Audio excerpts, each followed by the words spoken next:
वाढू लागलेल्या मनोविकारांच्या मागे प्रत्येकाच्या मनामध्ये उत्पन्न झालेली हाव हे एक मूलभूत कारण होऊ घातलेलं आहे. कोणत्याही गोष्टीबद्दल योग्य वाजवी इच्छा असणे, आपल्याला मिळावं असं वाटणे, त्यासाठी प्रयत्न करणे हे नैसर्गिक आहे आणि मानवाचा मूलभूत अधिकारही आहे. मात्र ही इच्छा जोपर्यंत मर्यादित आहे, सकल समाजाचा विचार करून आहे, त्यावेळेला ही इच्छा आहे.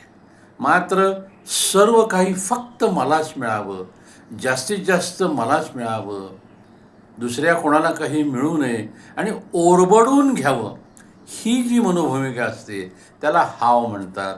आणि ही हाव मनोविकारांचं एक मूलभूत कारण म्हणून अलीकडच्या काळामध्ये उदयाला आलेलं आहे.